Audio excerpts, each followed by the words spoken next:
Welcome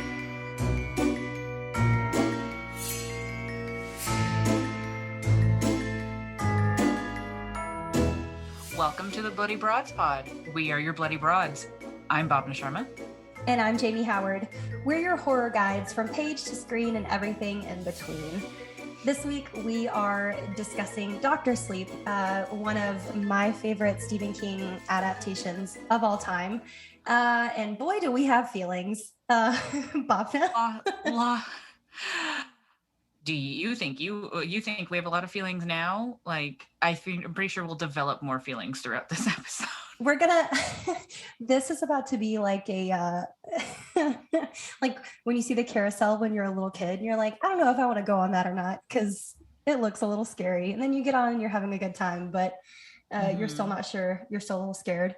In a good way. Oh, in a good way. Yeah.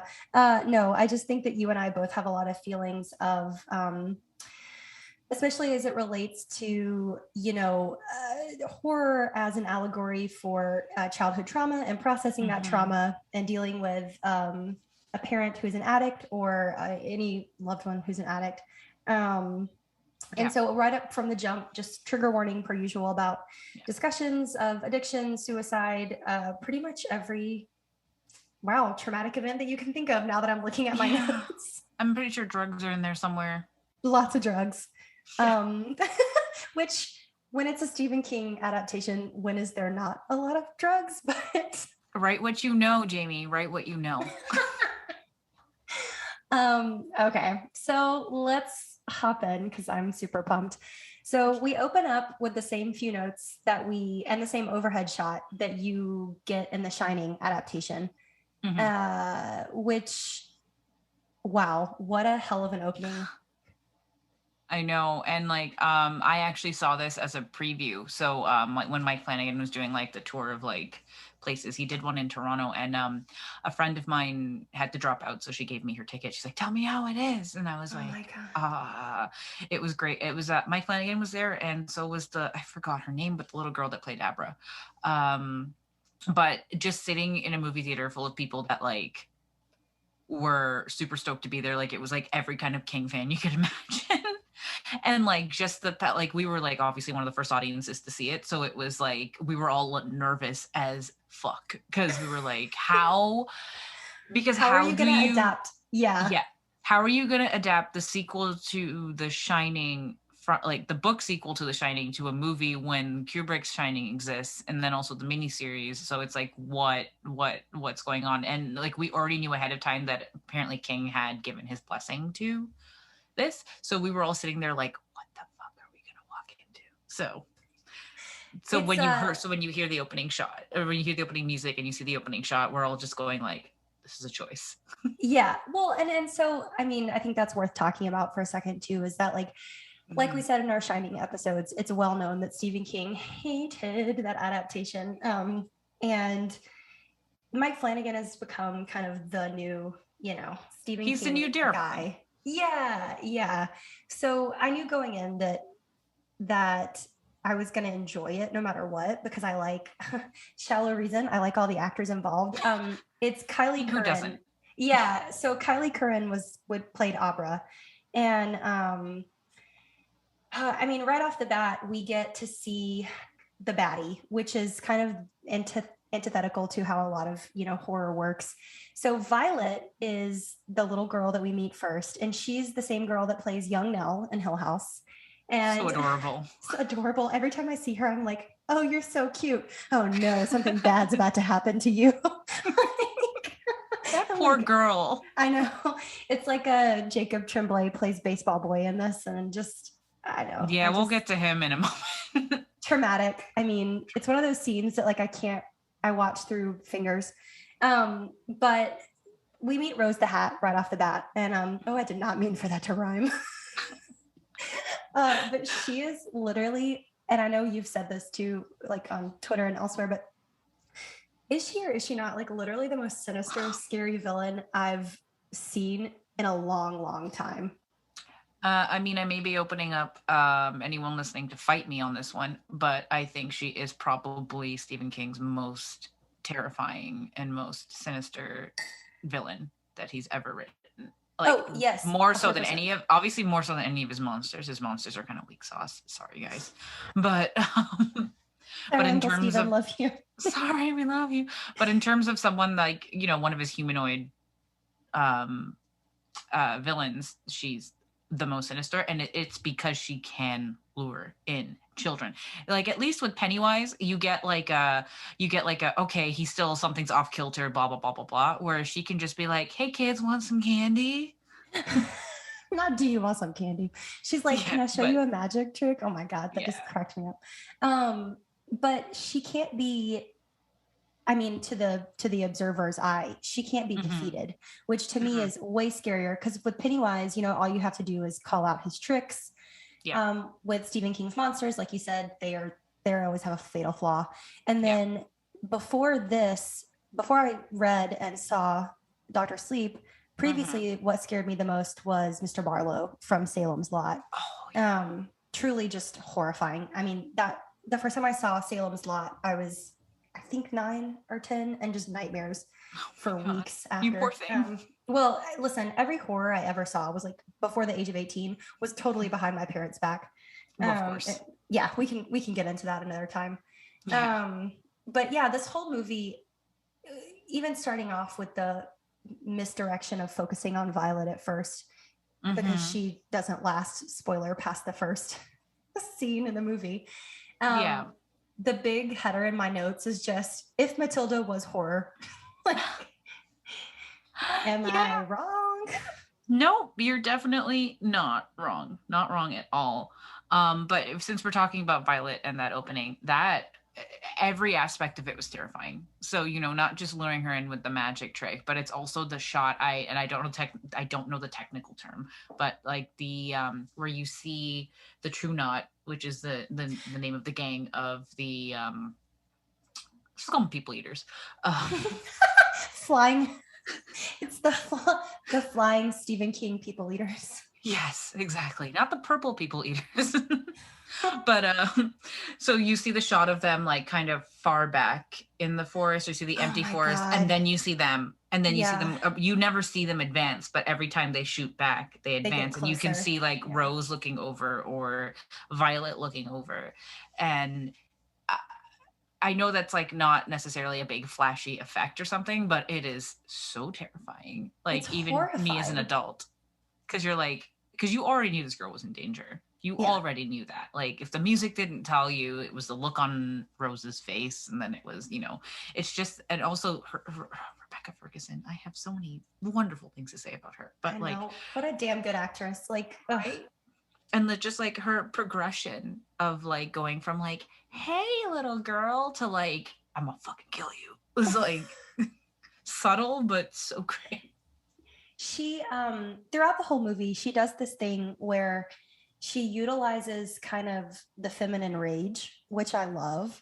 Mm-hmm. And it's not a forceful, like, she does eventually physically fight people, Yes. but that's kind of her last resort. And I can really appreciate that because who amongst us has not felt pushed to the edge? It's not even the fighting. She's also got such like that grace to her as well. Like she doesn't even Yes. resort to cursing until she's really cornered. Yeah. Which Like when she's I about to want to talk die. about that scene later, but like she doesn't even resort to cursing until like later. That So is it's so like, wild to me. yeah, like because we were talking about how she seems invincible. Like she, I think a lot of that comes from like she believes she's invincible as well. Like she's got that 100%. like she walks around like you can't touch me. Like there's a great line later. I don't know if I'm jumping a little place here, but there's No, you're a good. You're great good. line later where uh somebody mentioned something about the police. Yeah. Like and then she's just like like you know like police ain't shit. What are they gonna do? Yeah. Like she She's doesn't like, say that, but it's like that vibe of like we don't care. And then like actually I believe it was Dan that mentioned it, and he was saying something like, oh well, why aren't the police involved or something like that, and then blah blah blah. And it's like they don't, you think she fears the police? She doesn't fear the police. Like these people have been yeah. going around for centuries doing what they do. Yeah. So we get such a strong introduction to who she is and who the True Mhm. Knot is. And we realize right off the bat, like, oh, these people eat this, the life force from children, which you don't get fully explained to you at first, which I really appreciate it. Mm-hmm. This movie does the show not tell thing really, really well.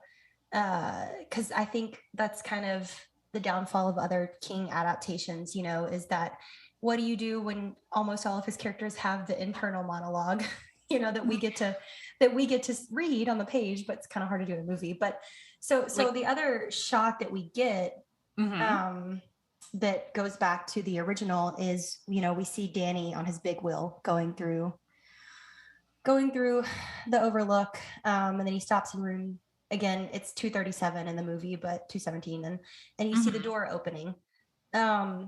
They did such a good job of making this look like the original. I literally Googled, I was like, is this the original film footage? And I know that they used, they used like, I mean, most of it's recreation, but there was some kind of like overlay that they superimposed. Yeah, there was a little bit of that, and then like since we're on that topic now, Mike Flanagan actually talked about this in the Q&A that from that session, and I found this so fascinating. Like I'm pretty sure he's talked about an interview since, but like I remember it from then.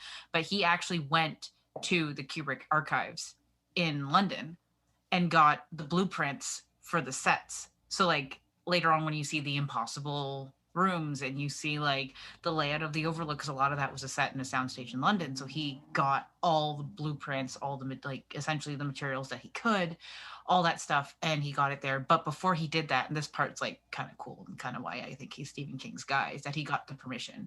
So before he actually started filming, he went to King and was just like, look, this is gonna be a fucking mess if we can't just do the book. So he's like, since it's the movie, can the movie be a sequel to the movie? And then I'll put the book as much in there. And essentially, like I'm just paraphrasing here. Obviously, it's not a direct quote, but King was like, "Go ahead, I trust you," because I think at that point he'd already done Gerald's Game for him. Yes. So he was already like, "All right, I trust you," because that was a weird one to adapt, and you did it. So let's go. And I'm so glad he got that permission because it pays dividends in like this movie. Well, and then that goes right into my next point. I mean, one of my favorite scenes in the entire film is that we realize Danny is dreaming about being back at the Overlook, and he wakes up, he goes to walk down the hallway to the bathroom, and now the lady from in the tub from the Overlook is now in his tub. And I mean, that's kind of the perfect metaphor for childhood trauma. Like, I don't really know how else to say it other than, I mean, when something happens to you so young that affects you in such a huge way, as any traumatic event would, you're not safe. There is no home. And he has his little monologue about, you know, we moved away from Colorado. My mother never wanted to see snow again, so we moved to Florida. Yeah. So after we get to see the lady in the bathtub, you know, then we get to see, honestly, my favorite part of kind of the book and the movie too. We get to see Dick Halloran and what his actual role should have been. Played by Carl Lumbly. My God. I love Carl Lumbly. Yes, he kills it. And I just, when I first saw this movie, I gasped in the theater because I was too. I was like, oh, because at first I didn't realize it was him, and I thought they had done some kind of like weird CGI, I don't know, like Tupac's hologram situation. I was like, oh my God, we're actually getting this scene. Because again, as Stephen King fans, like you never know, I mean, what you're gonna get when you get a screen adaptation with his books. Yeah, no, I did kind of like a double gasp because it was like, first it was Dick, and I was like, okay, good, like we've got Dick, yes. But then it was for Carl Lumbly as well, because Alias is my favorite TV show. I love him so much. Yeah, and for anyone listening, he was also just recently on Falcon and Winter Soldier as well as Isaiah. We love Falcon and Winter Soldier. Look, we're a Team Cap podcast, so get in line. But yeah, I love that Dick gets to be an actual character in this, and like we talked about in our first 2 episodes, like he's not this trope. He doesn't get to be cast aside. I will never forgive Stanley for killing him in the movie. It's fine. It's not fine. But he gets to be Danny's spiritual guide. And so he explains like, hey, you know, when my dad died, he kept coming back as something. and he explains to Danny how to make a box Yeah. to lock all of his passed away in. And Mm-hmm. so, wow, if that's not, again, with the idea of like dealing with trauma, if that's basically not how trauma survivors speak to each other, just the idea of like, cool, here's your box. But I love that Dick has one box and Danny has the Like entire a fleet. maze. Yeah. So if you've never seen the movie and you're watching this, he has the entire hedge maze of the Overlook, but with Like littered boxes with boxes. And oh my God. that he keeps But the ghosts in. yeah, and since we're talking about that scene, like just to call back to like our previous episodes when we were talking about how like that we talked about it, I think for at least 20 minutes. But the how Shocker. the shocker, but how the interaction between Dick and Danny in the movie in Kubrick's film seemed a little bit like it was seemed kind of impractical. It was off. It was like a little sinister-ish. Like, it definitely gave you like, is he a bit of a pedophile or is he just like Right. a nice man? And then like, that whole thing. Please listen to those episodes if you'd like to get into that discussion again. But I think Mike Flanagan did such a great job in just washing away all of that with that one scene, because that's what I was looking for. That was the Dick and Danny that like I I read in the books, like Yes. not just Doctor Sleep, but like The Shining as well. That was their bond. That was it. Because like even Dick just going as far to like curse in front of Danny as well about it. Like, he wasn't being like, "Oh, hello there, little child. I'm going to set you on your way." It was more like, "All right, this shit sucks, Yeah. but you can get through it. You're gonna get through it. Here, let me help you. This is what's up." Well, and so again, not getting too far ahead, I think this whole movie is kind of an allegory for how the generations have viewed mental health, therapy, trauma, all that kind of stuff. Because we get Dick's version, which is locking it away in the box. We get Danny's version, which is locking it away until it helps somebody.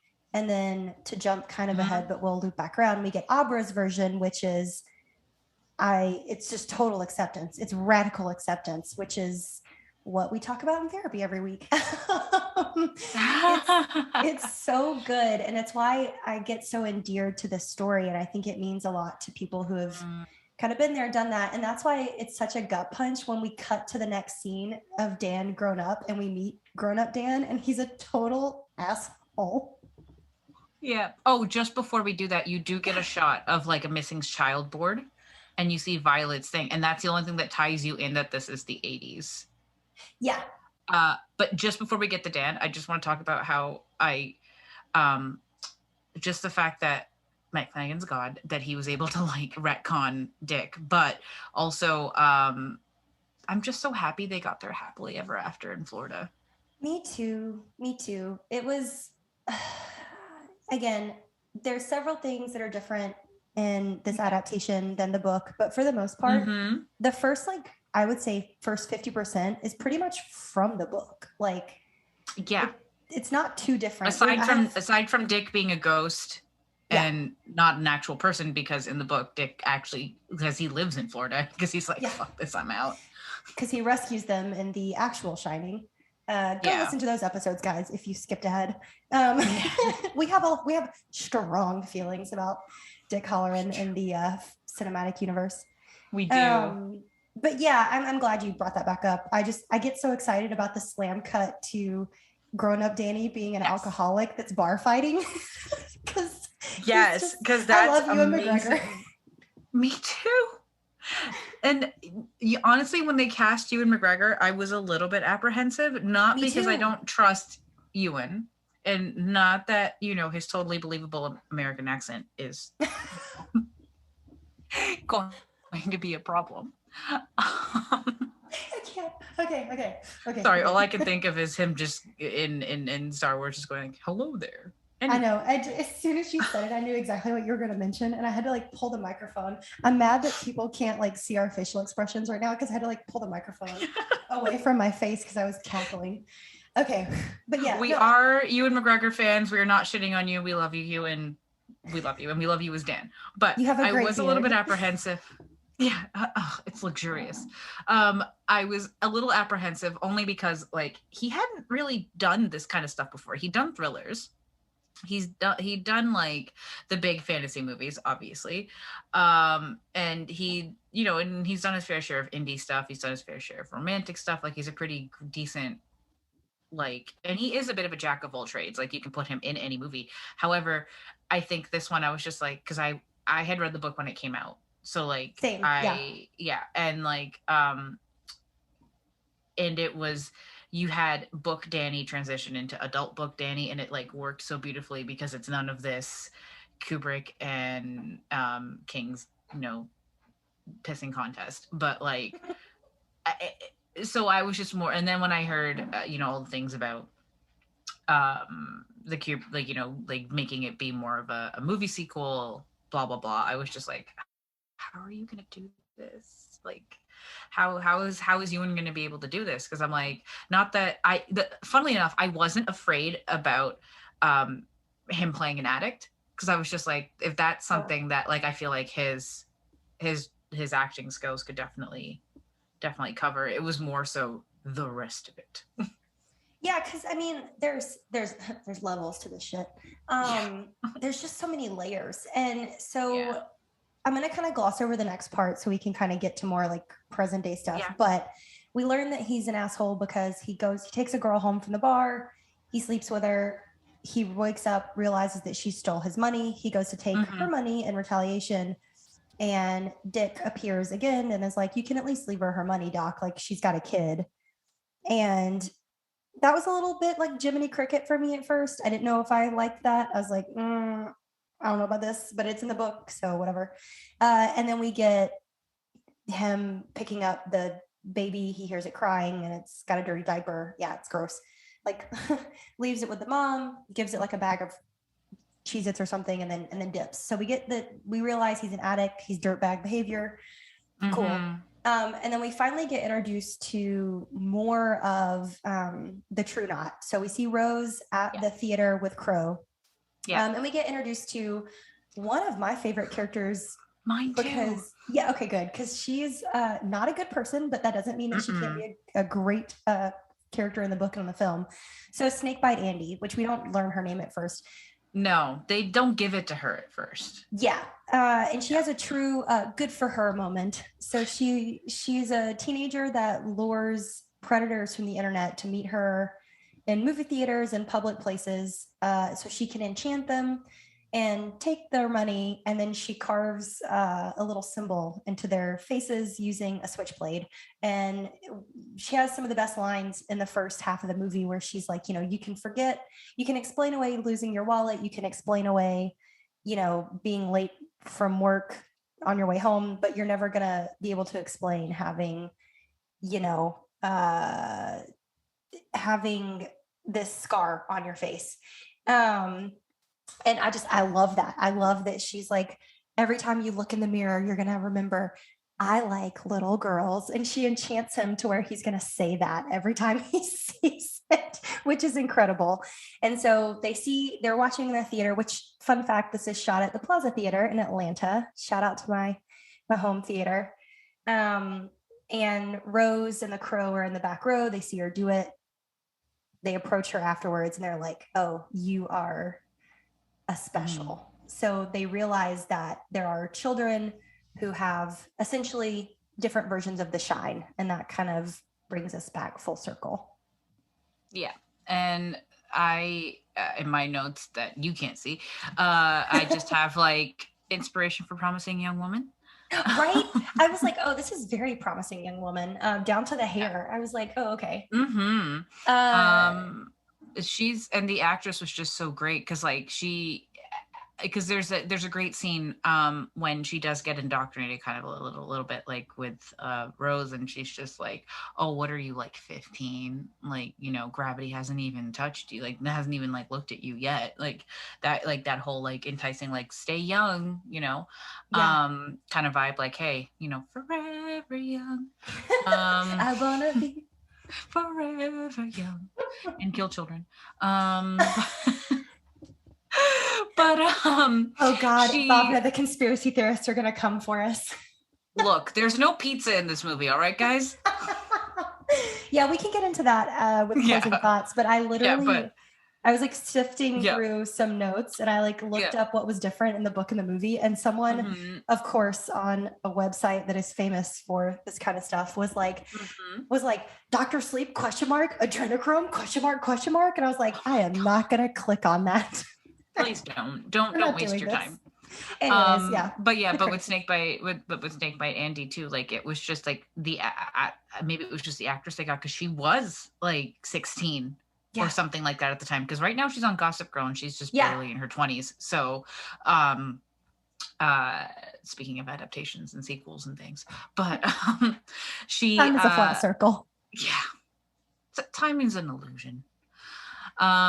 So but she just embodies those exact characteristics. Like, yeah, she's young, but she does look like a woman. And like, people that don't have that predilection for children in their minds will just be like, all right, cool, whatever. But like, you know, this obviously excites all the predators she lures on the internet, like, Yeah. what that she's the classic case of like, but I thought she was 18. And because I would have believed it if Yeah. you would have Oh, told me she was like 20, I would have been like, all right, cool. 23, maybe not, but like no, but like 19, 20. 19, 20. Yeah. I was like, oh, totally. She's like a freshman in college. Yeah. So there's something that happens. So we get to meet Abra after this, but while Rose is explaining they cut to Abra, we get to see her as a little girl. We'll talk about that in a second. Mm-hmm. Because I do want to talk about they get Andy on the bus and because they travel around in a caravan to not get caught. The True Knot does. They're like a wandering group. Um she's she's trying to explain back to Andy her own power, like her own gift. And Rose says, you're a pusher. And my millennial brain just immediately quoted Mean Girls. You're a Uh-huh. pusher, Andy. That's what you do. That you push people. And I was like, did no one, I guess no one that like was writing this adaptation probably had the same thought process I did, but I busted out laughing and I was like, I know that's not supposed to be a comedic moment, but it Yeah. just was. Yeah, no, but I think it was a well-needed comedic moment too, in a sense. Like if we were gonna have some kind of like levity, I think that was the time to have it because shit goes bad real fast. Yeah. So take it away about when we could finally meet Abra, because we meet her when she's a little girl at first, and she's Yeah, we adorable. do. She is adorable, and like we meet her at her birthday party, and there's like a magician, and he's a bit of a dickhead. Like, you can tell he's one of those people that's not really great with kids, or at least he's good with kids on like his internal script, and then once they Yeah. go off script, he's not great. um and he's just like, oh, does anybody know any magic words? And she's just like, I do. I do, abracadabra, like, and then it's like, we get it, a play on your name. But and then basically he does this, I forget what kind of trick he does. I think it's like a levitation, to like a He fake pulls. illusion, like he Yeah. pulls the thing out of his hat. And then she's like, I can do magic too. And he's like, great, sweetie, all right, cool, like that's great for you, back to my work now. And then later you see her, because it's her birthday party, and then later in the kitchen she goes in and she makes every single kitchen utensil, like knife, pot, pan, fork, spoons, all of it like levitate. And it's all floating around like the ceiling, and she looks smug. She's got that like smug little kid, like, I did it, kind of look. And then like her parents are like, what the fuck? She's like, look, I did magic. It's honestly one of my it's one of those moments where you realize just how powerful she is. And she's almost Mm-hmm. like she's like the new Supreme. She's got the Yeah. most shine out of all the other characters we've met so far. Um so we cut from there back to Dan. And he's now hopped on a bus and he's escaped the town that he was sleeping around in. And Yeah. he lands in New Hampshire, and he's in this small town, and they show how there's this recreation of the town, but like in the town square. And I just wrote that, like, to me, that was such an obvious callback to A, the maze, and B, how there's a model of the overlook in the hotel as well. Like, there's the model of the maze in the hotel. Um, and then we sort of get introduced to the concept of the steam. Um, I was really interested to hear your take on this, because to me, I think it's a combo of kind of like special talents, but also innocence. So yeah. Yeah, and I think my personal theory on this theme as well, like kind of ties in with what you were just talking about. I think it's the innocence and the guys, I guess the ignorance of said powers as well, and I think that's what makes it stronger. So like people like Violet, you know, Yeah. and the only and things like that, and like it is the shine obviously, but like people have other talents and other things, like we said with Snakebite Andy, she's a pusher. So if she was younger, they would have just eaten her, but they Yeah. can use her because of what she's like right now. Like it comes up later, but like Dan, they're like, how did we miss you? Because Dan as a child was like super duper powerful to the point where like, and we talk about this in the last episode as well, where he was so powerful enough that he could like broadband all the way from like Colorado to Florida Florida. to be like, come get me. Because it is distance based as well, I believe. Like that's my personal theory as well, and we'll get into that a little bit here as well. Because Abra doesn't live; she lives in the Northeast, I believe, as well, right? Like, but Connecticut, not I as think. north. Yeah, but not as northeast as Dan, obviously. But there's still a bit of a distance involved in like stuff like that. But the Steam, like you said, I think its abilities as well, which is why like when they do go after like Baseball Boy, it's like yes, he does have a strong ability with his shine and his stuff like that. Like they get into that a little bit with like the baseball. Like he always knows what the pitcher's about Yeah. to throw, and it's like you think about it, you're like that's not that special. But then you think like he's also an athlete. He's also got all of this other stuff going for him. Blah blah blah, which they get into more in the book, and that makes him a better target because I don't think it's just special abilities because then I don't think they'd be as starved as they Right. are. That was Because what was it for me too. yeah, I think it does have to be a bit of the oopy spoopy, otherworldly kind of like the shine. That's the one that we get to dive into. Unfortunately, even in the book, they don't really dive into that too much as to what else because it can't just be that. No, it You has to know. be some kind of like the idea of like not a virgin sacrifice, but on that same plane of, oh, this is a kid. Um, Mm-hmm.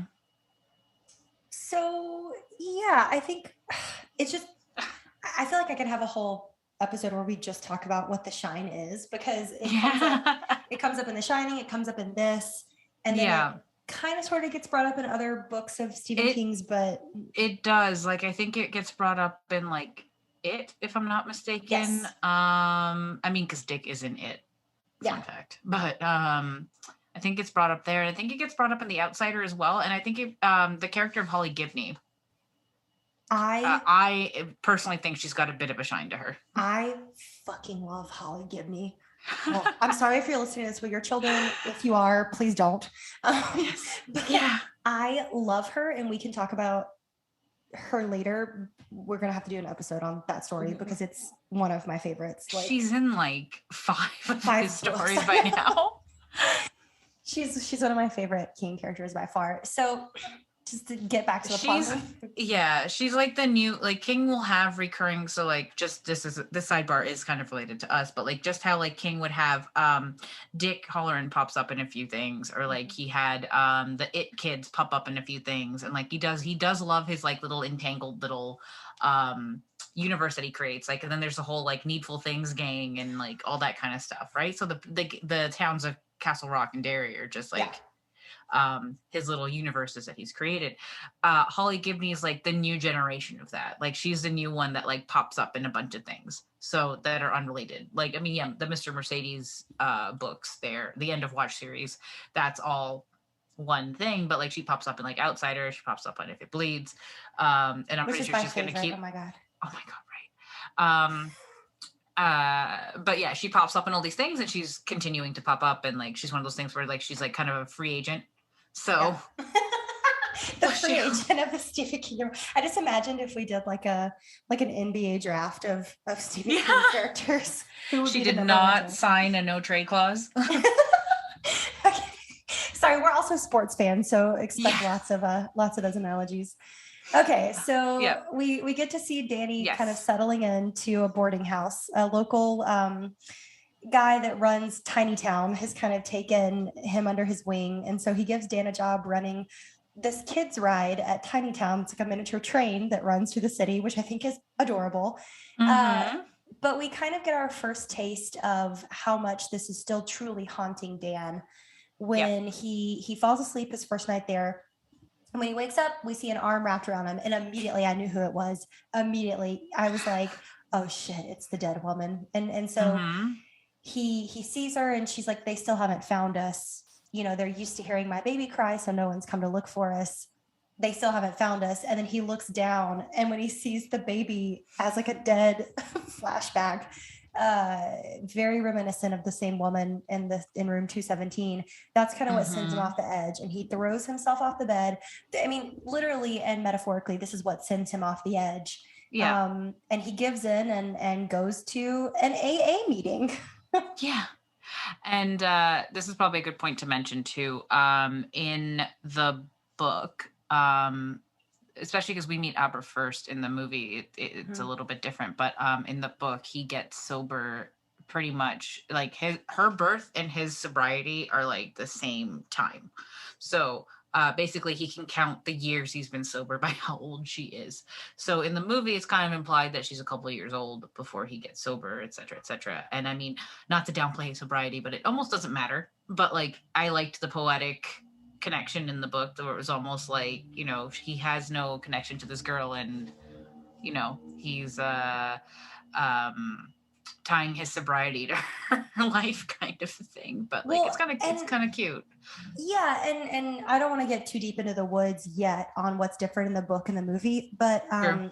we learn of Abra's gifts not just from the birthday party, but we learn that, you know, she was a baby when 9/11 happened, and then the day that the attacks happened, she Mm-hmm. started screaming at the same time, and then she projected into her parents' dreams the flight numbers of what would Yeah. happen. So we don't get that in the movie because obviously in America, I don't think that would go over very well. I mean, it No, it literally wouldn't was go just, over very well in Canada either. yeah, it's not going to happen.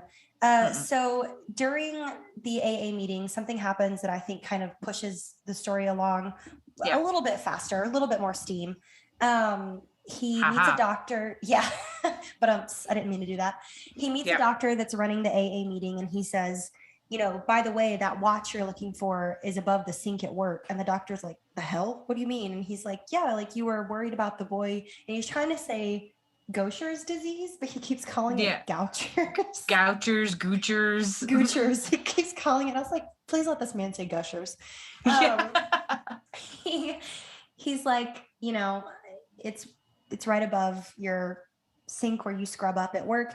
And then the doctor takes Dan to his office, and it is the same layout as not Dr. Mr. Ullman's from the Overlook, which tripped me right the hell out. Yeah, not only is it the same layout, they're sitting in the exact same spots.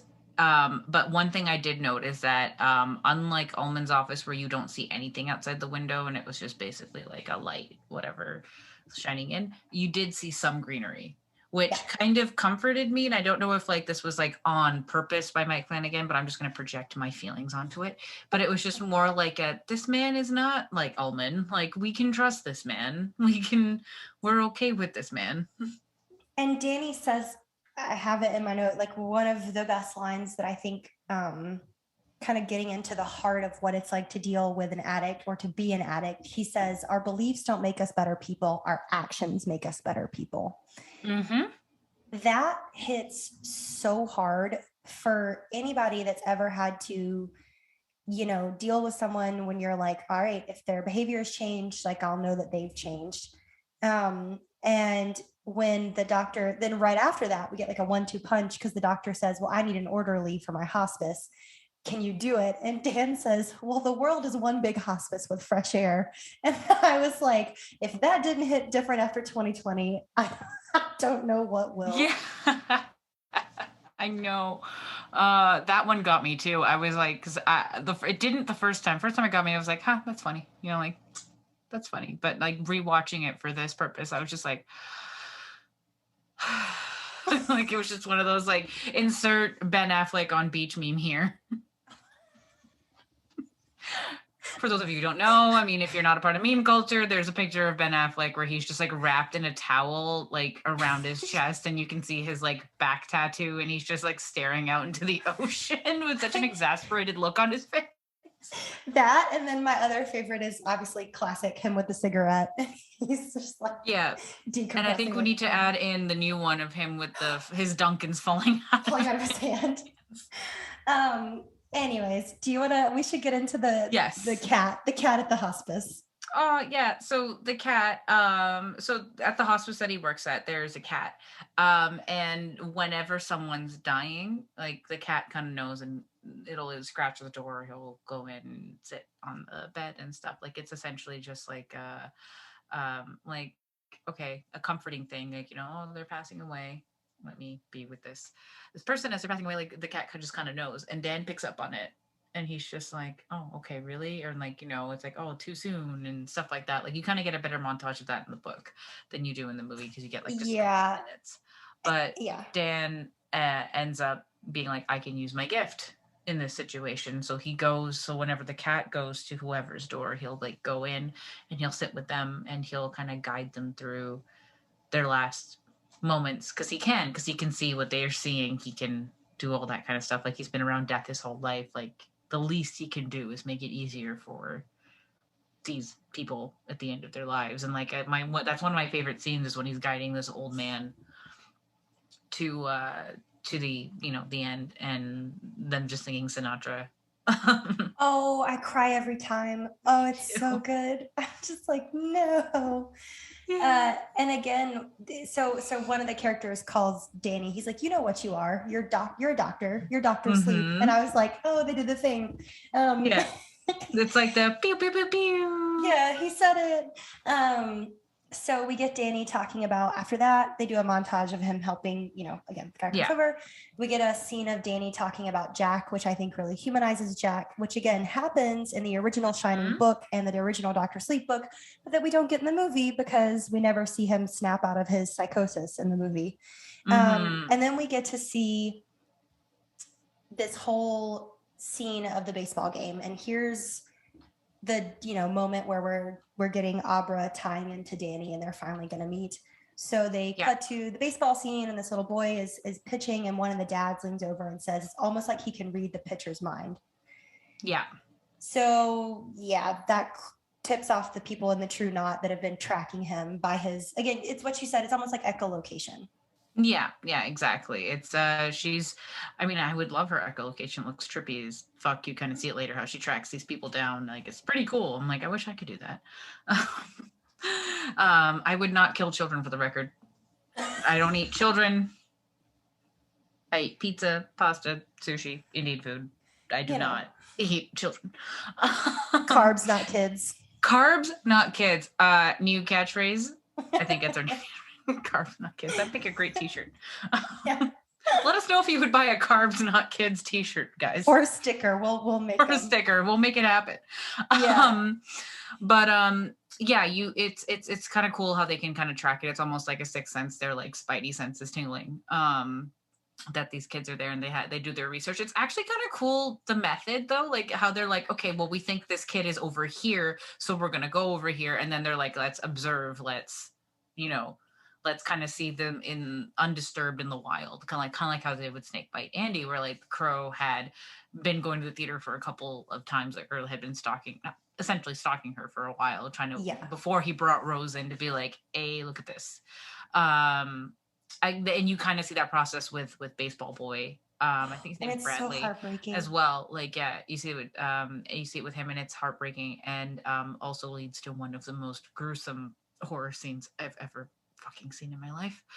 And I just watched 2 insane movies at Midnight Madness at TIFF, and that the Baseball Boy scene is still like there's scenes that I like fast forward and I like watch it through my fingers. That's one of them. Speaking on that scene, Kate Siegel, who is Mike Flanagan's wife and creative collaborator, like I love their collaborations. I would watch their duo do Same. anything. I will watch their duo do anything. Midnight Mass is coming out soon. But this is not a promo, it's not an ad. We're just fans. We're just But excited. she was actually recently on King the King Cast. Cast, and they were talking about this scene, and so she had seen it, the director's cut of this scene. So she was watching it like what before it had been released. So she was watching it, and she watched the whole scene all the way through once, and she's like, anytime it comes on after that, she's like, I walked out. I can't watch it. I don't watch it again. She's like, I did it once just to see it, and now I can't. Well, what's wild is that it's not even particularly gory in a traditional sense, but it's emotionally gory, right? Like it's traumatic. I like how I was just trying to think of that word. It took me way too long. But so while they're sucking the steam out of Baseball Boy, Danny gets up, he wakes up from his sleep, and the chalkboard that's on his wall in his boarding room house has Red Rum written on it. Yep. And we realize that we also get a scene of Abra like channeling her vision. So her eyes turn this like milky color, and we see, which I'm obsessed with. I love it. Yeah, I really love that too. Yeah, and we realize that it's all connected. Like they can all sense each other if you have the shine. And because Abra is shining her light so bright, Rose the Hat recognizes her, and they're like, oh, this is it. This is the white whale to re-up on our steam. So another plot point that got taken out of the movie, which is fine because there was already a lot going on, but that's in the book, is that the steam is running low. Like we mentioned earlier in the movie, it's hard to come by, hard to keep, all that stuff. Yeah. And one of their older members is on the brink of their version of death, where they like just dissipate. But also in the book, one of the people that they took steam for had, I think it was smallpox. So measles. I knew. Listen, and it was Baseball Boy. It was Baseball Boy that had the measles. Yeah. So because they take the steam from Baseball Boy, and they all get their version of like the measles light. Like it's not gonna kill them, but it's gonna like make them astral miserable. measles. I know they're not in the astral plane, but I mean that's kind of how they use their tracking stuff. But it's essentially like astral measles. Yeah, and so they get sick, and that's why that adds a layer of like the urgency that we don't necessarily get in the book. But the book, that we don't get in the movie, that we do get in the book.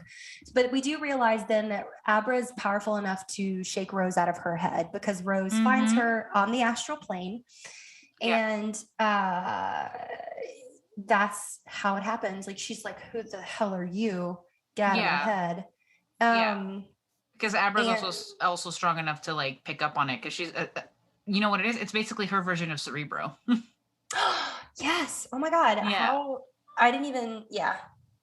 For those of you who don't know, Cerebro is what Professor X uses in the X-Men to kind of locate other mutants. But in this case, it's more so like they don't have a whole system for it. It's just in their own head. So she's big enough to pick up on other people that shine or have some version of that.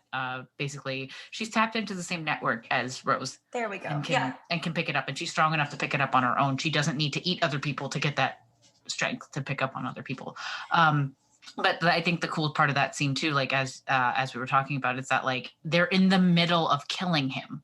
Yeah, and she sees it. She's like in there. And like it's just so creepy when Rose kind of looks over, like she's looking at the camera as if she's looking at Abra, and she's like, "Who are you?" Like, there's an idea too that we get. There's a lot happening in this like little 5-minute clip of the movie. We do get that. Yeah, a lot of layers. It's like an onion. Shout out cinematic masterpiece Shrek.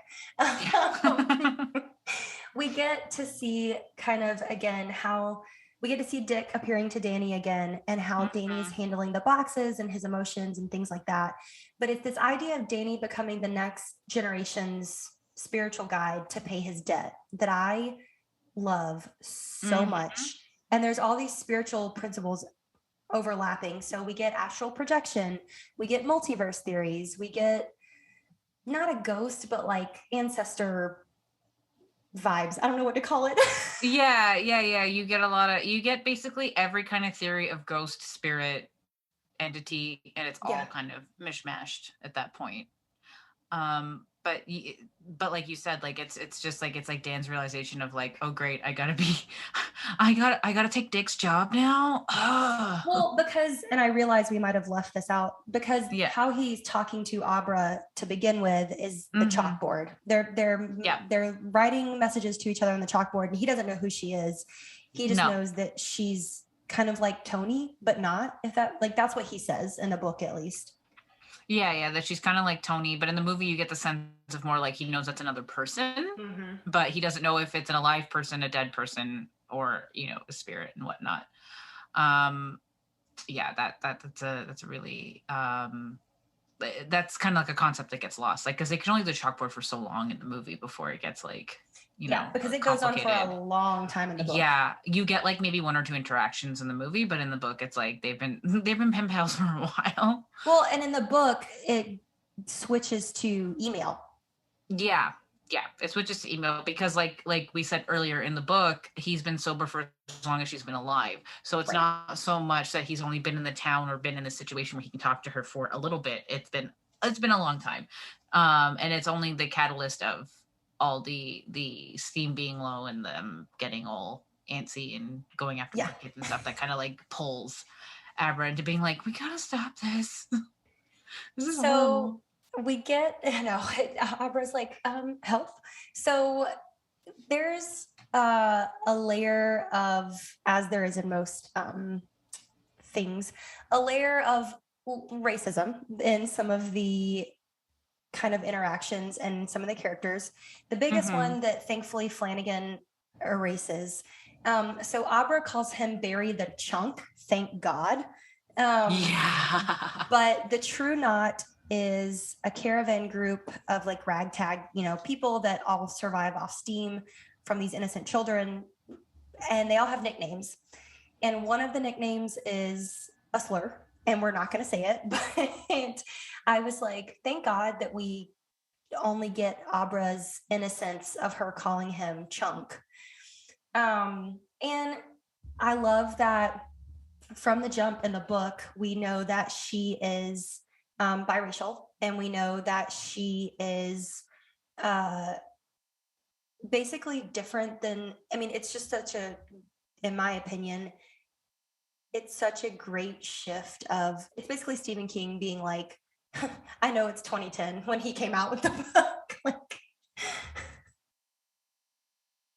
Yeah, it's basically also, I feel like it was also his way of kind of not apologizing, but like making up for the fact that his work was not that. I mean, yeah, it wasn't, not that I thought that he was being racist, but it was more like his being fast and loose with the racist characters he was writing. Cause I'm like, there's ways to go around that. There's a way to finesse that. But I mean, I guess in the 70s and 80s and 90s, it really wasn't. And this is not a defense. This still makes me cringe when I go back and I read them, and I'm like, 100%. What is this word? Like, but I feel like this was also kind of his way of being like, hey, it's 2010, like you said, like, these families have kind of always existed, but let's bring some into like the fold.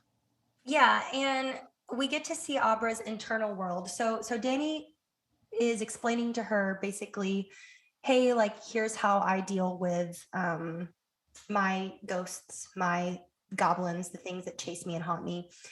He has boxes. She makes filing cabinets, which is a very interesting choice for a 9-10-year-old. She's a young teenager at this point. And she's just, I was like, oh, relatable. When she's like going through her internal world, it's like all these filing cabinets of all the stuff that's happened to her. Yeah. And then I also like when she makes herself appear too, like she's like this little like anime, like cyberpunk, like raver girl. Oh my God. She's so smart to disguise herself because she knows. So she's appearing in Rose's head because she knows that Rose can get in her head. So she's getting back into Rose's head. And so Rose is at the grocery store and she appears in Rose's head and is like, get out of my head. And it's so powerful. She's astral projecting herself so powerfully that the glass in the case at the grocery store breaks. Yeah. And I also just love the whole concept of her like little like Danny's little hedge maze and then her little filing cabinet thing, because it's also kind of called back, like this isn't the first time King has like set this up. Like he also set it up in Dreamcatcher, Mm-hmm. because there's a whole plot in Dreamcatcher, where it's like, essentially like a mind palace, for lack of a better word, but it's like where you go to file away all your stuff. So you don't necessarily have to have the shine to have one, but you do. Everyone has, like, he has this concept of like everybody has a mind palace, or like somewhere where they like essentially have stuff. Like in Dreamcatcher, I forgot whose it is because it's been so long since I've read that book or seen that movie. Not when you want to talk about crappy adaptations. Yeah. Oh, and problematic language. But I wish you could see your faces right now. You guys can't see my face, but I just, okay. Anyways. Yeah, but anyway, in Dreamcatcher, it's like a library. Like you think it's like a Art Deco-y kind of library, wherein like was it for Abra, it's like her room, but it's like filing cabinets and like other things. Like she's got like a whole organizational thing going on. For Dan, it's his boxes and hedge mazes and stuff. But I thought it was cool that this was like another like established king like convention, or I don't know the word for it. Yeah. I haven't had coffee today, folks. I'm working on my brainstem. So we get to see kind of her reading Rose for filth. She's like, you think you're so powerful, but you're not. You're just, and then she just like lists off this laundry list, Abra does, of all the stuff that Rose, she's like, you think you're hot shit, but you're not. That's not what she says, but essentially paraphrasing. Yeah. So they don't get the right steam in time. And the oldest member of the True Knot, what is his name? They call him Gramps, but that's not his name. They call him in the book. Anyways, he starts to cycle, and that is the most disturbing thing I've ever seen. So when they cycle, they like phase out in pieces. Mm-hmm. It's almost like think of a more traumatic version of the Thanos snap. Oh. It's almost like if it was the Thanos snap, but mixed in with glitching. Oh, yes. There we go. That's exactly what it is. So, they, at least in the Avengers universe, they got to peacefully dust into the wind where I don't feel so good, Mr. Stark. But in this case, it's like, imagine if like you're literally glitching, like you're pixelating, you're like, it's almost as if you've got like a fire in your chest because they like glow a little bit as well. Yeah. And it's just like your face contorts and like you're all different ages at different times. And like, because it phases out his skin first, and then his organs, and then his muscles, and then his bones, and his eyes are the last thing to go. And I was like, oh. And at one point he looked like the 12-foot Home Depot skeleton with the glowing eyes. Yeah. Except infinitely more terrifying and covered in more goop. But horrifying. It was horrifying. But so we see the phase out and we realize like, oh shit, this is why they're scared, because if they don't get the steam, they're all gonna die. And so Abra mentally projects / chalkboards to Dan, grown-up Danny, that they killed Baseball Boy. And she has a nightmare about him being killed. And again, we discussed this earlier. That's when we see her powers really come to light.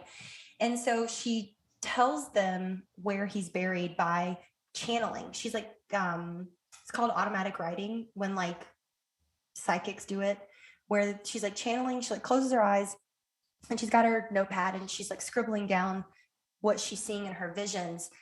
And so Dan and his AA sponsor, who he's now friends with, they don't like call the police. They go and dig it up themselves. And the whole time I was like, why? Yeah, exactly. Sorry, I hit my mute button by accident there, guys. But yeah, no, it's just like, why wouldn't you call the cops? Like, I get Danny not calling the cops because, when have the cops ever helped him? But but in terms of Billy, I think is the name of his A friend. Like, come on, he just leans into it. Like, we know he has a bit of a shine from like when he meets him, because there's like a throwaway line of there's a throwaway line of like, he just seems to find all the ones that like need him or something like that, like that the landlady says. So like you basically, it's one of those like, we know he's one of you. But why wouldn't you call, like, I mean, okay, I am not someone that would think to call the cops on a regular basis for anything. Like, it would have to be same. But I'm pretty sure a murdered kid is within the realm of calling a police officer. It's just that they go and they find him and they dig up the kid's body because Abra was right. So this is the part that kind of gets condensed in the movie that's like several chapters in the book. So they go find the boy's body, and he's like, well, now we have to find Abra to protect her. So Danny drives from New Hampshire to Connecticut to meet with Abra. He gets out of the car, and Abra's dad is just like, who the fuck are you? Abra's dad is like, who? And Danny's like, I'm a friend. It's very To Catch a Predator. I was like, Uncle Dan, no. And then and then Danny's just like, you didn't tell him? I told you to show him. Yeah, like show him everything. So they get Abra, and it gets condensed in the movie again, but it's basically they explain who they are, how they're connected. And they're like, okay, we're gonna play a trick on Rose the Hat. So they essentially swap bodies or swap consciousness, for lack of a better word. And this part gets a little confusing if you haven't read the book and then watch the movie.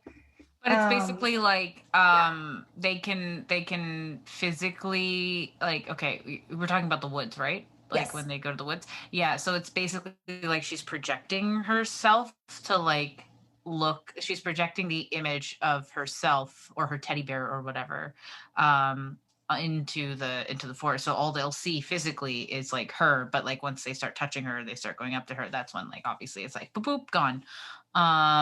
So she's projecting. But she's still, yeah, she's projecting, but she's actually at home in her kitchen.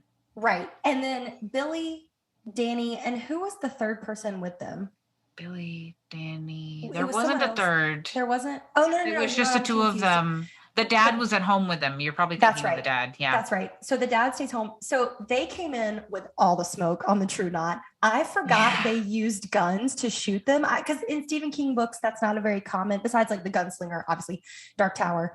Like, they don't use guns a lot in his stuff. And so when they came in and started picking the True Knot off, like this was like GoldenEye video game, I hollered. I was like, oh my God. It was insane. They start sniping off members of the True Knot using Abra's astral projection as like bait. And then unfortunately they don't get Snakebite Andy until she's fighting Billy. And then literally the most traumatic thing I've ever seen. Mm-hmm. Yeah. She turns Snakebite Andy, with her ability to influence people, turns to Billy and says, kill yourself. So then he takes the shotgun and does. I highly recommend fast forwarding through this if you have any sort of experience with suicide or any of that, because I was like, oh fuck, I forgot this happened.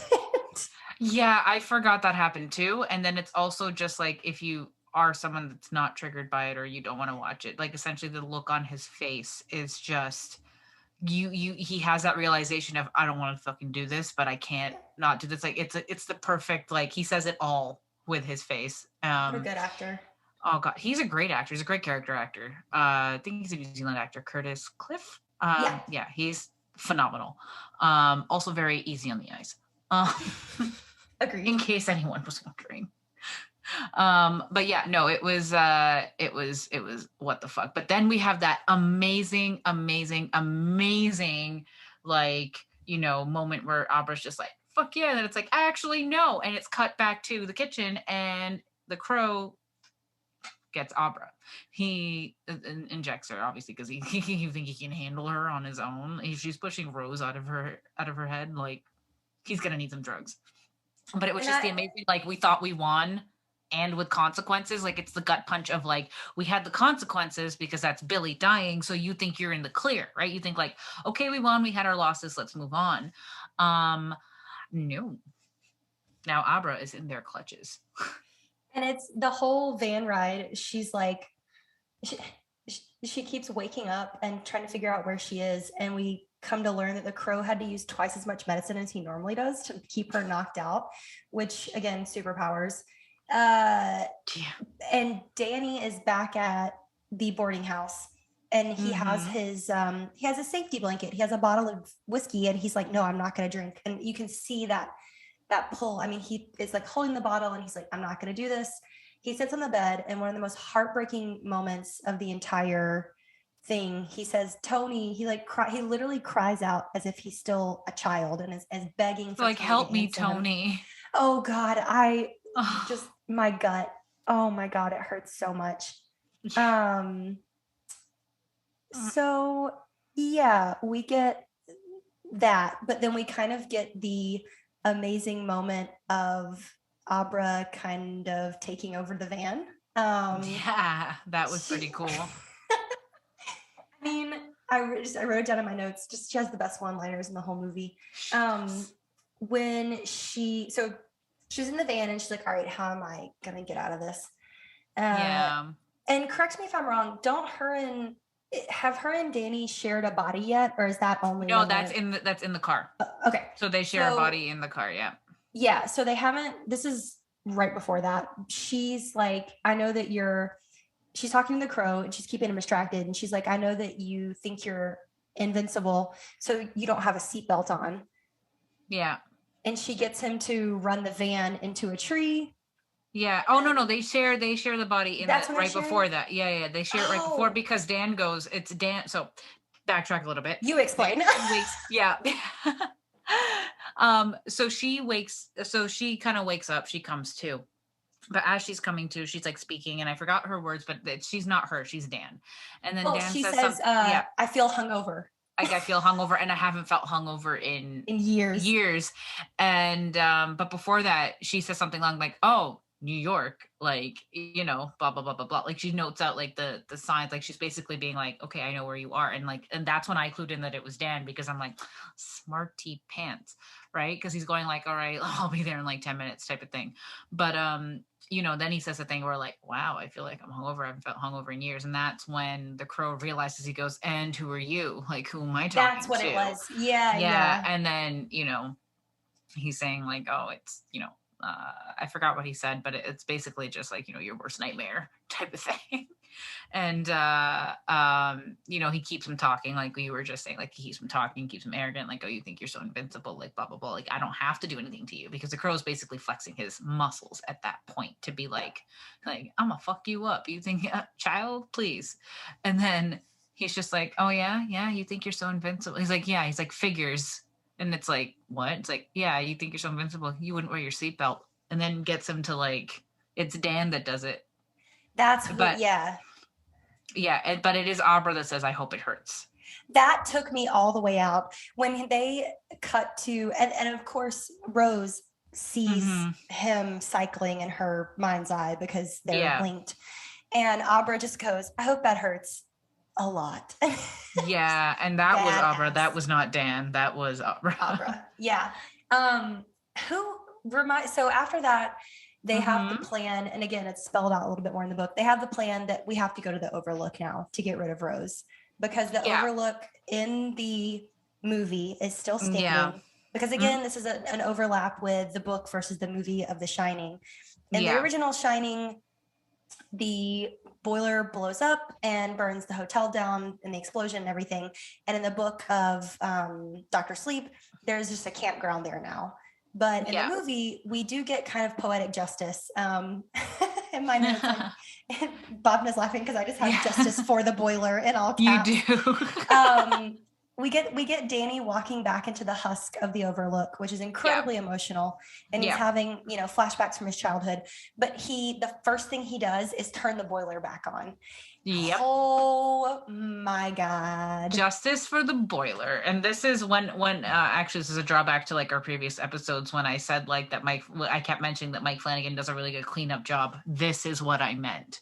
Like, he goes back, not only did he have the Overlook in there, not only did he make it kind of work and made it fluid, meaning like the film, the book, to like, it's a weird foursome, the two books and the two movies, but they work together. They work, uh yeah. they work. And this was it, the boiler. Like, and I knew when I was watching the movie, because like we said, in the original, in the book, Overlook blows up. Movie, Overlook does not blow up. When he went down to the boiler room, I fucking screamed. I was Listen, like, ah. I was so damn happy. And so we get Dan walking through the Overlook. We see him peeking his head into the door where the axe has chopped away the door, and we get a cut of his mom screaming. Yeah. And I found out during production, I think this is what I was confused with at the beginning. that it was the current actress, but they superimposed it onto some kind of thing from the original film, not just the set, like physically. Yeah, because there's like a scene where he's looking through like the bathroom essentially, Yes. and he sees like Wendy like screeching for her life inside, and like so it was the actress, but it was like Shelley Duvall's kind of face. Yeah, it was Not weird. her I was face, but like it was quick enough that you don't really pick up on the face, but you know it's Wendy. So it's like, but it was the exact same like recoiling in fear with the knife in her hand, and all that that leads stuff. us right into the next piece that really just.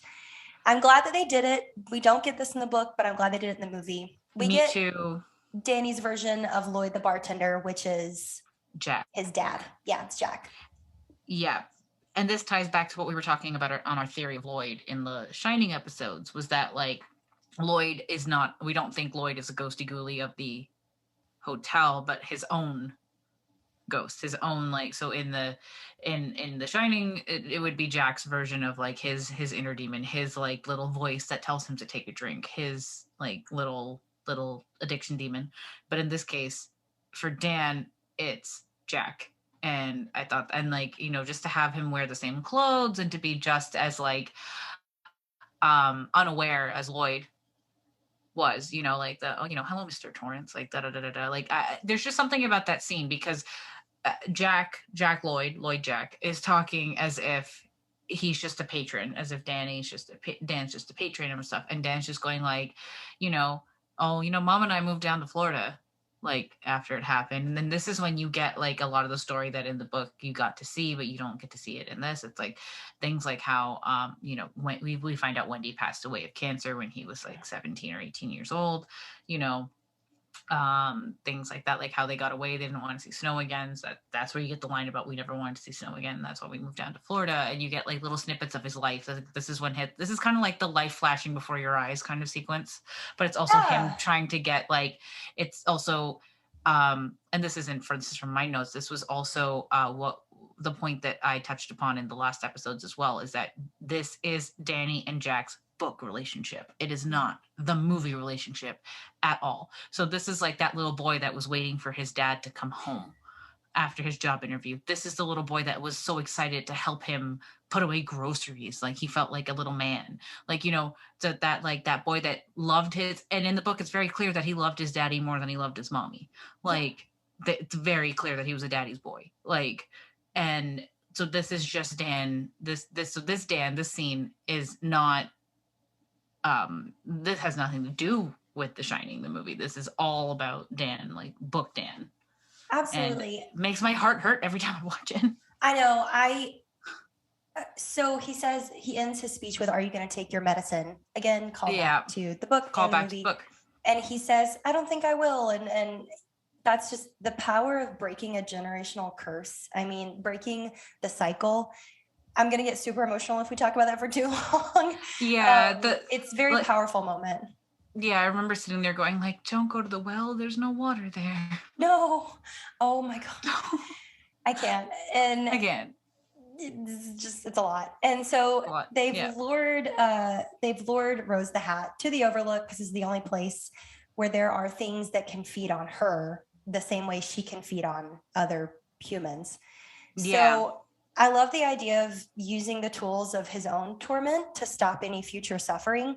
So he uses the axe that his dad used, you know, in the spiritual world, at least. He uses the hedge maze to not only hide his boxes, but he also astral projects Rose the Hat into the hedge maze. And it's just such a beautiful moment of, you can either hurt or heal people with your past experiences. And that just, oh my God, what a gut punch, you know? Yeah. Yeah, it was all the, like you said, all the tools he used from his childhood, his own childhood trauma, his own torment, because who better would know how to use them than him? Yeah, you know? And we get some of the nastiest fight scenes in the entire, oh my God. Okay, let's get into it real quick, briefly. Yeah. I love slashers. They're my favorite subgenre of horror. But when she takes the like blunt end of the axe, she hits him in his femoral artery first. Rose does, because her and Danny are fighting. And he sends Abra off to like be safe in another part of the Overlook that's in his, I guess, in his mind. Yeah. Yeah, it's like it's not really clear. It's I think This it's in his part of the mind. this part of the movie is kind of intentionally confusing, I think, because it's all Like mixed I together. think it is part of like the apartments, but I'm Yeah. not exactly sure. Because we don't really So see it in the original movie either. So no. And so he sends Abra off to like another floor to be safe. And so Rose and Danny have the axe and they're fighting with it. She gets the axe from him and she slashes him across his thigh on his femoral artery. And she oh takes him god. down and she, Yeah. you know exactly what I'm about to say. When she takes Yeah. her thumb and digs it into his, like his slash across his thigh and the blood just, I was like, I gagged and I never, blood I can do all day long. It's usually like, Blood I can do all the live long day. I can do vomit all the live long day. it's But it's the implied pain. oh god. And Oh it's god. when you can see someone's insides when they're supposed to not, when they're outside they're not supposed to be, that's what kills me. I'm like, okay, that's the gore that I can't handle at all. um Yeah. and I But love, we finally get our big finale of the movie. The yeah. ghosts of the Overlook that Danny has kept locked away Yep. take her ass down, and it is one of the best just justice Yeah. moments. It is, and it's almost just like, finally, you guys have a legit use, you know? Like, because it's not like they're not still trying to go after Dan. They are still trying to go after Dan to the point where he gets like a little bit possessed, and like Abra has to kind of like Doctor Strange him out of himself. Um, That's exactly what she does. So the ghosts of the Overlook take Rose the Hat down. They eat her, for lack of a better word. They like suck her steam, which is so weird. Oh, I don't even like that yeah. sentence. And then they turn and look at Dan, and Abra has to, she tells him, like, remember who you are? Like, the Dan Torrance that I know, the first thing he did was turn on the boiler. Yeah, and he And we, doesn't know where he's standing. yeah. Oh Like my that's the thing, God. because that's a line that he says earlier as well, like that Dan says to Rose. It's like, you don't know where you're standing, and she's like, the fuck. And he's just like, because she doesn't know where she is, like, because she's so preoccupied on like the living that she doesn't know that she's in, like, Mecca for the dead. Yeah. But then Abra, it's just so cool that Abra gets to use that line like back on him. It's like, you don't know where you're standing, and he's just like, what? And it's like, you're in Dan Torrance's body, and then like you get this amazing moment of like Dan kind of like coming out of it and just being like, fucking run. Like, So then we get the true ending of the movie, which is Dan sacrificing himself in the Overlook as it burns down. And then it cuts yeah. to, I guess, a day or two later of Abra explaining to her parents what happened. And she's talking to Dan, and like, you don't really get that he died just yet, until, because it's one of those things where it's like, is he, isn't he? And then like she's talking to Dan, and he's being like, oh, sorry about that back there, blah blah blah, and you don't really get it till towards the end of their conversation, and then like he disappears. And it's just this beautiful heartfelt like moment between the two of them, like where the student has become the teacher, yeah. and like he basically is Dick to her now, um, in almost the same way, except he wasn't axed to death. He was just blown up in the hotel. Um, but it's beautiful. And then like you get this nice moment with her and Opera and her mom, if you want to take over on that one. Oh, yeah. She says, who are you talking to? Mm-hmm. And Abra And goes, no one. And she's like, that's not true. It was Uncle Dan. yeah, because Dan also tells her too. He's just like, don't be afraid to shine. I was afraid to shine my whole life. Now I'm remembering. Yes, that was it. He was like, I was afraid my whole life of it. Like I ran from it. I hid from it, and like look where it got me. Essentially, like at the bottom of a bottle. Like, no, you've never been afraid. Don't be afraid. Like, shine bright. Yeah. And it's just this, I think, again, it's a great allegory for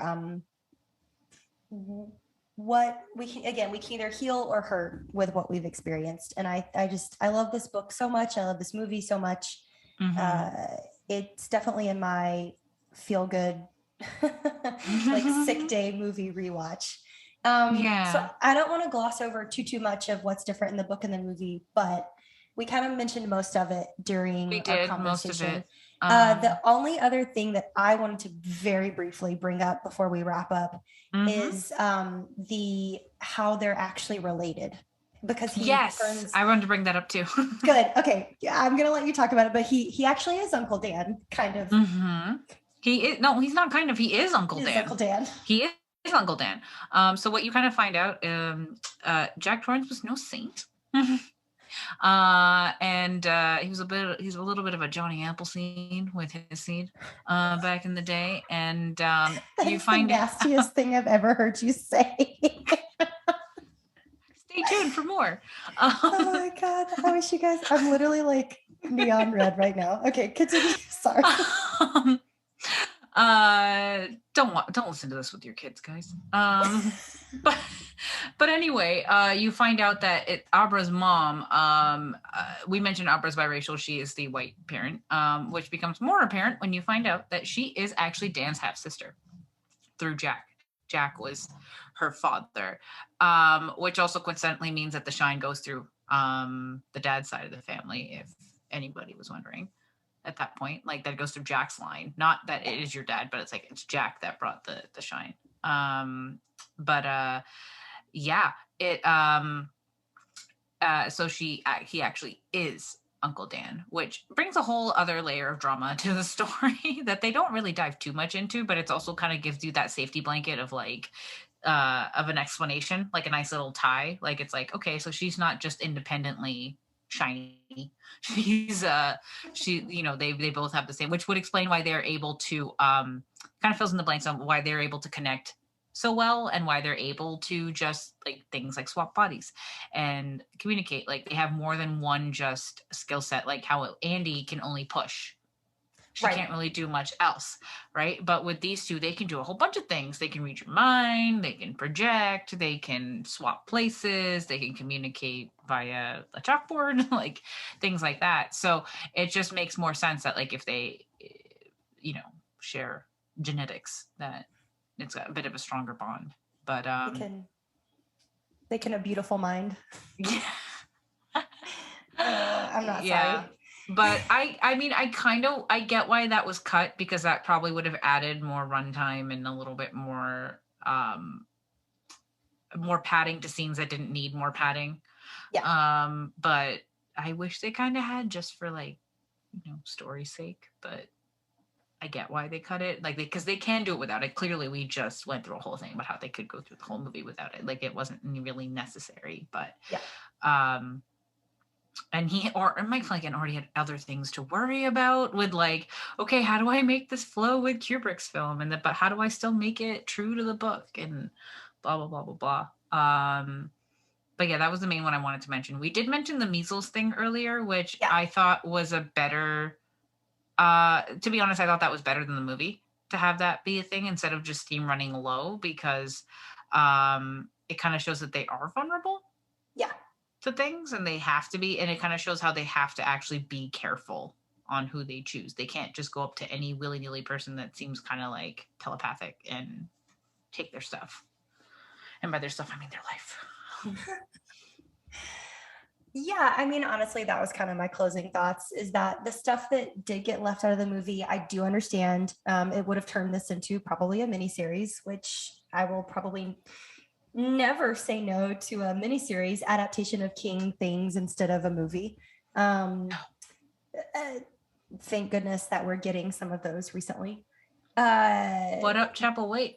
I know. Oh my gosh. Amazing.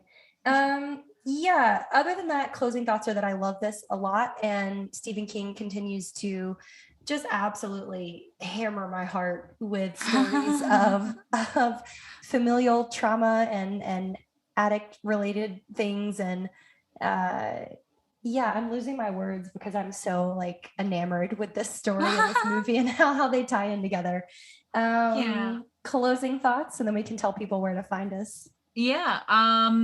My closing thoughts are just the journey I went on with this book to film to like just the book to film thing for me is just I remember when the book came out and like it I was apprehensive of it as well. So not just of you, Ewan, of the book too.